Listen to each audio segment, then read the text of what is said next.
Kasi kumain. Sundong SMS, expressway na yun. Ano? Kung nagsusulit sa ako, lumalabas. Kaya nga. Wala ba na expressway? Balik na. Ang lapit lang na pala na sa expressway. Ano ba sila doon? Parang nakikita kasi. Ayan. Ayan. Real? Ayan.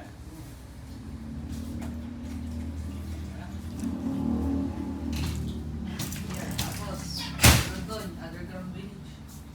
Ano ang ganda dito? Kunin mo na yung dashpad mo para dito mga doctor. Ayaw ko kumain. Talaga ba? Kaya ano sa ABS? Eh, 3 araw ako doon. Tinitis. Tapos dahil sa unang araw ko lang dahil hindi pa kami nakakatulog na tatay na ako. Itigilan yung tayo. Ay, naman nung meron. Kasi, Ulit yung bawal. Ulit yung bawal. dati nilang bahay o ngayong bahay?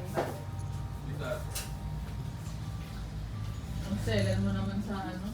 Kaya, 3 araw ko Yung pinigilan. mga classmate ko nahihirapan magbalik